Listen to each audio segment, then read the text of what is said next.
WNST, Towson, Baltimore, and WNST.net. Now, for those of you who have listened to my program or WNST at any point since 1998, when we sort of came into existence 19 years ago, if you're an old-timer or an old soul, you remember this guy. This guy used to sit in our studio. He used to eat our pizza. He occasionally drank our beer. I occasionally drank his beer. He is the pride and soul of the great state of North Carolina, and, of course, North Carolina Wilmington. He is our 6'11" center around here for all times. And he's just disappeared off to Japan and Qatar and Bahrain. You're in Dallas, Texas. We welcome the man, the myth, the legend, once dunked over by Michael Jordan and made famous on WNST. Correct? That's right. He is Brian Rassam back on WNST. Where have you been hiding, dude? What rock you been under, man?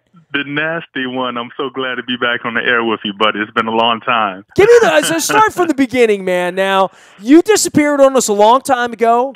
My wife only claims to have met you one time, and I said, I think so. Yeah.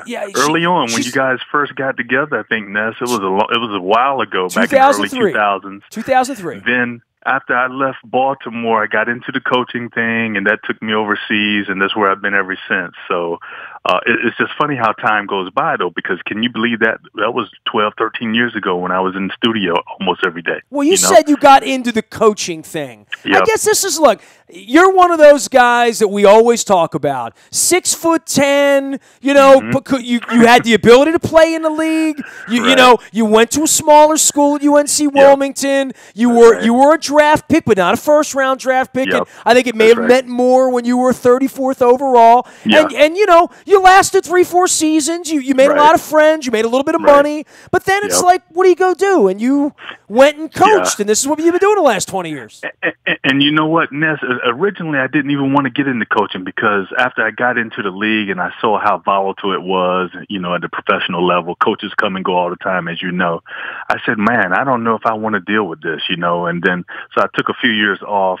I did some of the media stuff with you guys. But you played over in Europe and stuff. You played in Israel, didn't you? Yep, I did. I played over in Europe, and which helped me as far as getting connections overseas, where it be it with being an agent or just establishing ties over there.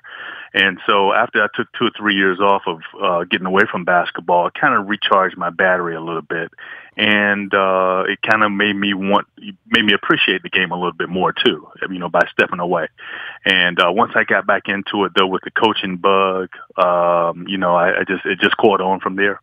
Well, okay, so you got the coaching bug, but going over to Europe or going over to play in Israel or coaching in Qatar as you've done, in Japan as you've done, that's not for everybody, right? And that's right. And I think there's a worldview that you would share politically and about having traveled. And I know you've had struggles abroad, and you've had great things happen abroad as well. Right. Over the course of time, no one thinks they're on this path, right? And like we see a kid like Melo Trimble right now, where you would say, dude, you're not a first-round draft pick. You might not be a second-round draft pick. You might be a D-League player, but you might have to go play in Qatar or whatever. And, I remember talking to Kirk Lee about this amongst many other, guys who had this experience where I can go get paid to play basketball in Greece, in Italy, somewhere else. And that doesn't sound sexy like I'm the 8th guy on the Nuggets or whatever. But for you, that was... I felt like you did your penance in the NBA, but I felt like you enjoyed, everywhere you ever were, my man. Honestly. Yeah, you know what, Ness? Here, the bottom line is this: you're getting paid to play a game, and ultimately, that's hard to beat. You have people going to work every day, 9 to 5, going to jobs that they don't like, but they do it because they have to, out of necessity. And this is a limited time engagement as well, right? I mean, well, that's true. That's true. So that's why you have to realize that and enjoy it. Because I remember what happened to me when I played in the league a little bit. Then I went overseas, and when I first went overseas, it was a downer for me. I was really depressed about it. But when I would call back home and listen to my former college buddies and so forth who had started working in the workplace at the time, complaining about how the job was and how their boss was over their shoulders all the time and having to report to an office every day and stuff like that. It made me realize just how fortunate I was to be able to go to practice every day for 2 hours a day and get paid for it. So sometimes you got to put those things in reality. And then when you do that, if you think of it in those terms, it'll kind of make you say, well, you know what? I'm pretty fortunate to be able to do what I do. And then, like you said too, Ness, this is a short time that you have, short life, shelf life, to play professional sports. So if those guys get that opportunity, be it overseas or even here, of course, in the league or whatever, then you got to enjoy it and embrace it because it's not going to last for long. Are you 6'9", 6'10", or 6'11"? Because I've seen all three listed. I mean, I know you wanted to be 6'11" and a half, probably. Well, here's the thing, Ness. I think most of my measurements they still use a lot of my measurements from college. I think they had me at 6'9", 220 my senior year in college. But when I got in the league, I was already a little bit bigger, a little bit taller and everything. So I always went by 6'10", Ness, just to make it sound better. Yeah, it's a nice round. You got to get that extra digit in there. That kind of helps you out. Brian Rousum joining us here, the man, the myth, the legend, UNC Wilmington. So for March Madness, and I definitely want to talk to you, because, look, you're a grown-ass man. You're 51 years old now. You know what I mean? Mm-hmm. Well, I knew you were just kind of getting out of the league. You had just stopped playing when I met you. And now you have been the father figure for kids in Japan and kids in Qatar and kids that speak different languages. And, I think in your era, there was only English spoken in the NBA. Things change when Ginobili comes over and you start to see Yao Ming come over and different languages that coaches would have to speak. And players coming from Poland and players coming from the former Soviet Union. The mix for you around the world. How many players did you coach that you don't speak their language? Well, here's the thing. When I came into the NBA, Nestor, I think that's when the first wave of foreign players started to come. When I was there, Vlade Divac came over to the league. Sharonas Marciulionis came into the league. There was a guy, Sasha Volkov, who came to the Atlanta Hawks. He came into the league at that time. So the foreign guys were just starting to come. Drazen Petrovic came over. And Nowitzki, so even he's still here. Yeah, that's right. And and funny thing is, of course, he was a legend in Europe already when he came over to the U.S. And I was playing, and I remember us playing against Portland one time. I was on the court and he wasn't. I said, "Wow, this is funny. I'm not, not the superstar that he's supposed to be, but yet I'm playing." But of course, the first wave of players started to come then, and then, of course, now it's just, 20-25% of foreign players that are playing in the league. Now, for me now, it's really integrated more because, you have social media, you have the internet, where players are much more accustomed to dealing with foreign players and so forth. A lot of foreign teams come over here during the summer times for different leagues and tournaments and camps and things like that. American teams go abroad. So you don't have that separation like you used to. So everybody's kind of familiar with foreign players and all that way before they come over here. So it's not that big of a deal now. And, when I'm at, with my foreign teams, I might have a couple of African guys on the team. I could have a couple of Europeans, a couple of Middle Easterners, but everybody gets along because it's just the way that they've, grew up playing basketball these days. English is spoken widely, I would think, right? Yes. English is always the number one language almost everywhere you go. Now, in Japan, it's a little bit different because it's an Asian country. They're a little bit more isolated, but Japanese, of course, is still the number one language there. English. You can't get by in Japan speaking English to people. I mean, I've been to Japan. You can. It's really hard, Ness, and I'm telling you, man. I took Japanese lessons. My wife would tell you. I delved into it. And you're trying, right? Yeah. It's really tough to get by over there, especially if you're not in Tokyo and some of the larger cities. Because. But even in Tokyo, not a lot of people speak English. That's right. It's not like Europe and a lot of other countries where you go to where everybody's going to be speaking English over there. Dude, we got to get some beverages one night and just extend this straight out. Because I could sit here and talk all night. So, when I look you up on Wiki, it says that you were the coach of the Toshiba Brave Thunders. Where's that located? Where were you coaching out there? That's a suburb of Tokyo in Kawasaki City. It's about 15 minutes from Tokyo. Tokyo. It's just like being in like Jersey City is to New York City. You're just on the rail there, right? No problem. Right. That's right. Yep. You take See, I stayed in Tokyo. Shibuya when I was there. Oh yeah. Yeah, man. Shibuya's right there. I was hanging out in Shinjuku. I remember that very well. I mean, dude, I learned my way around the line. I was in Tokyo 72 hours. I never went to bed. You can Google it. There's a video up there. Dude, I love me some Japanese Tokyo action. There's some noodles, some food, up all night. Yes. I love Japan. Ness is the city. It never sleeps. And you know what I tell people? It's twice the size of New York, but it's twice as clean and twice as safe. You know what I mean? You can get around with no problem. Nobody's going to bother you. The people are very polite. And like you say, man, it's always something to do, always something going on there. It's amazing. You got a good gig there, right? How long were you there? And then you were in Qatar, and then you were in Bahrain most lately. I mean, you've really do these places pick you, or do you kind of pick these places? Honestly, it's a little bit of both. Now, what happened was the Japanese thing came about because I actually ended my playing career over there back in the late '90s. I actually played with another guy named Kenny Payne who played at University of Louisville, who's now the assistant coach at Kentucky.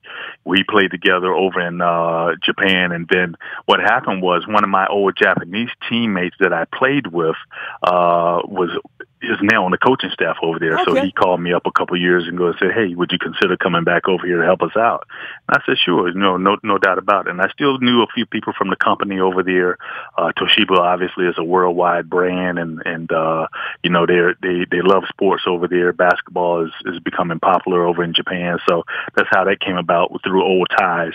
And the other connections are usually done through agents and things like that. Ness, I'm one of those guys that I had been to the Middle East before, only in Israel prior to going to Qatar. But I'm one of those guys that say, I'll take a chance on it. Let me go and see for myself. Once I went there, fell in love with it. Qatar is just like being in Miami, man. It's unbelievable. I love it. Yeah, I know how much you love Qatar, and one of my dear friends, Marty Conway, who's joining us later on this week, goes over every 3 months. He's part of the commission trying to teach folks over there about the business of sports because of World Cup. So, I mean, he's always sending back pictures of him on a camel, and he talks openly about his work over there. And these other places, they don't have the NFL and the NBA and Major League Baseball and, this really sophisticated, mature college athletic system with marketing and money and fans and dollars and jerseys and all that. But I would say for you, of these places that you've lived, Tokyo had to be a pretty good gig, right? I mean, as far as, I don't know what money you make but from a lifestyle standpoint, that's not a bad gig. And it wouldn't be, if you hear that Melo Trimble's playing over in Tokyo, you shouldn't cry for him, right? Yeah, absolutely. Because, what happens with these guys are of course, in college, everybody wants to play in the league. That's what we grew up worshiping here in the States. If you're a football player, you want to play in the NFL. If you're a basketball player, you want to play in the NBA. And dude, you're one of a million. You played in the league. That's right. I mean, only 1%, 1 or 2% is going to make it to that level. Now, to say you go overseas and play basketball, it's nothing to be ashamed of. But, to tell Melo Trimble that now, he doesn't want to hear that. Of course, he's thinking NBA. Now, what happens next, of course, is, the last year or so, he's leveled off. He was actually better, I thought, early on in his career at Maryland, but now his ceiling looked higher, right? Before he was sort of exposed by 3 seasons of doing this with various. I mean, he had a lot of talent last year, and he had talent this year around him. He was counted on. What do you think of the Terps, Brian? I know you watch from afar, and quite frankly, Melo Trimble might wind up on your team next year or the next year or the next year, right? He could. He's a prospect that I would certainly take a look at, and and I would tell him this. If he does end up going overseas or someplace like that, don't look at that as your final stop. Look at that as your first stop. Use that as motivation to work on your game to get better, because obviously, as you know, there are a lot of players that have gone overseas before early on in their careers and then have come back to the NBA and have done well. But a lot of players sometimes look at that as, wow, I didn't make the NBA, so I'm just going to go over here, go through the motions. Some of them go over there and don't work as hard, get homesick, and then they fall into that rut, and then they end up getting stuck over there. So I would certainly tell him, listen, use that as an opportunity to get better, use it as motivation to come back and work on your game and then come back into the NBA. Now, I'm sure what'll happen with him is if he doesn't make an NBA roster next year or what have you, then he would probably want to go to the D League because, he's still thinking the NBA thing, But, with the talent, they had more talent, I thought, of course, last season than did this year. How does it work? Can you give what's the hierarchy for a kid like him that I don't want to call him a tweener. I don't want to be disrespectful. He's a hell of a basketball player and apparently a good kid. But what happens when look, man, I've seen these rosters. They're this big, and Brian Billick's son-in-law, John Lore, just got paid from the Detroit Pistons. A guy sort of your size doing the type of work that you did for a living, and 20 years later, finds himself in a $40 million contract. I mean, the difference between the NBA and everything else financially is ridiculous. But what's second place? Is it the French league, the Greek league, the Japanese league? What are the better choices? And probably the same thing for you as a coach, having coached in Qatar, Japan, and Bahrain. Would it be better for you to get to Germany, as an example? Well, it's really hard. It's hard to say, and I'll tell you why. Because sometimes it's not so much the league as it is the teams. For example, in certain leagues around the country, around the world, you might have one team. For example, in Israel, you have Maccabi Tel Aviv. They're the famous team in Israel. I've heard of them, sure. Yes, and so and they're always one of the top teams outside of the United States in the world. So if you're able to go there, then it's going to be really big money, really big prestige for you.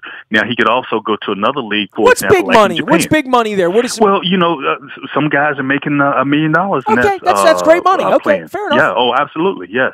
I'm gonna give you an example. My player from last year in Japan, Nick Fazekas, who played at University of Nevada, he got a cup of coffee in the league back in 2007, second round draft pick. He's making now $650,000 a year over in Japan. So you can make a nice living. And he's 30 years old, and then he's not going to make $600,000 a year doing anything else. That's right. That's exactly right, Ness. And he's doing that in Japan.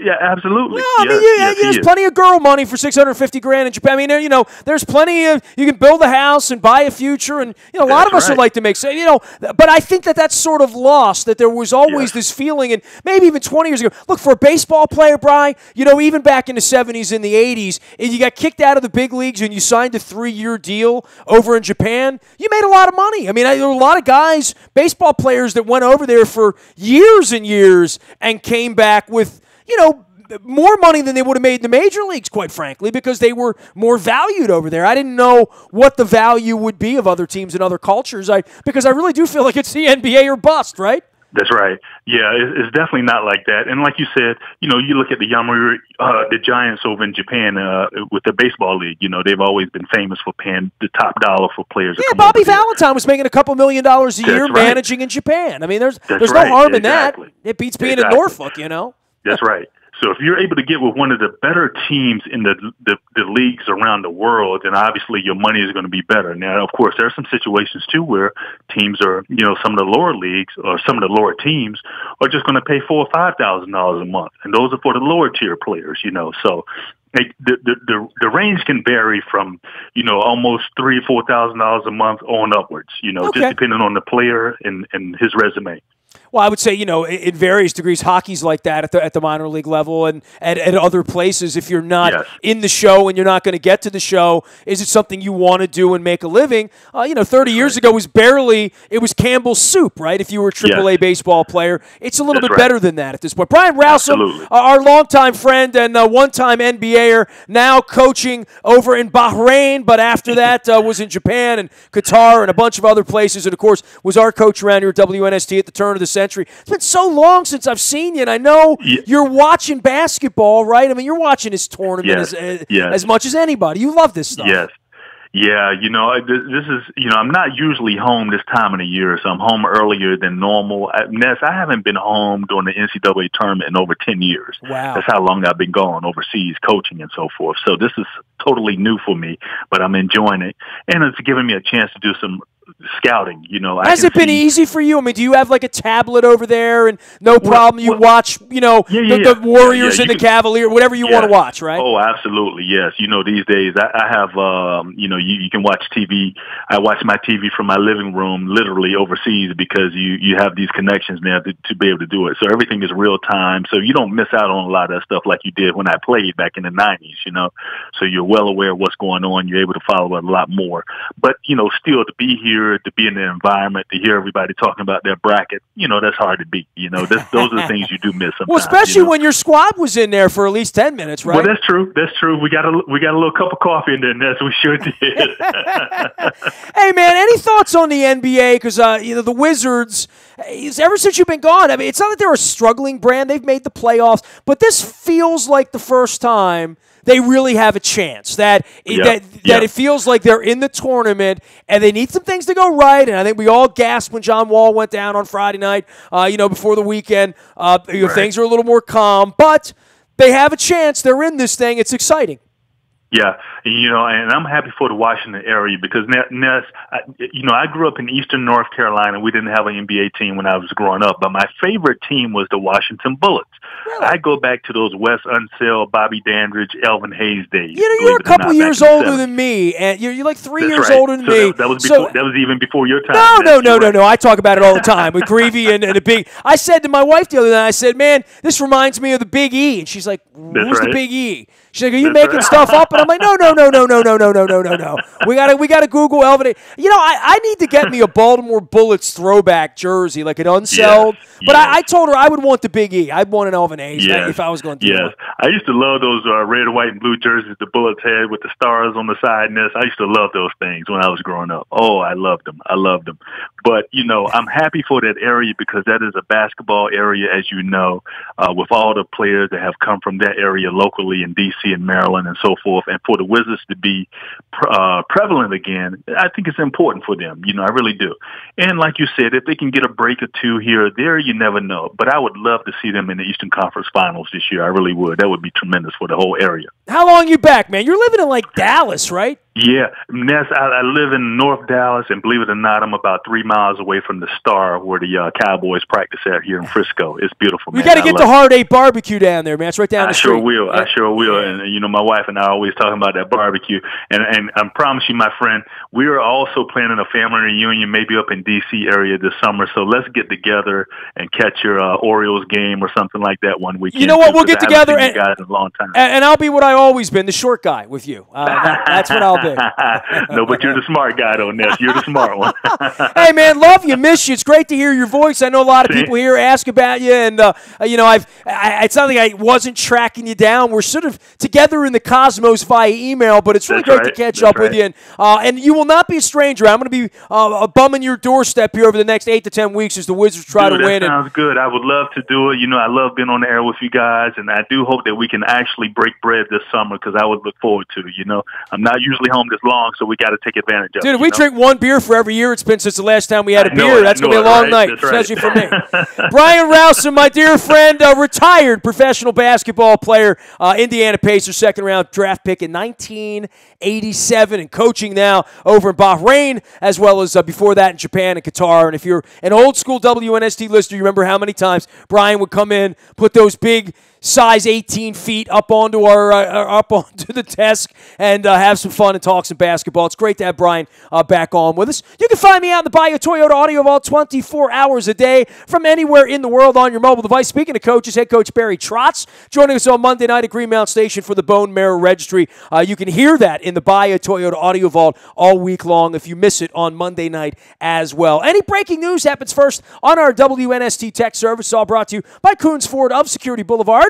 And, of course, Dennis Kolatzos will be here on Thursday driving you home, getting you ready for the Sweet 16 weekend. WBC ending and winding down. Opening day getting closer and closer. Under 2 weeks. Tick-tock, tick-tock for the pitching and the rotation at this point. And our London trip on sale for the end of September at WNST.net. You can learn more under the Road Trips tab there at WNST.net. Email me anytime if you need something about the trips, something, anything, just questions, nasty@WNST.net, Facebook, Twitter, LinkedIn, Snapchat, Instagram, streaming live on our Facebook Live, as well as our YouTube WNSTV channel. We are WNST.net, AM 1570, and WNST Towson, Baltimore, and we never stop talking Baltimore sports.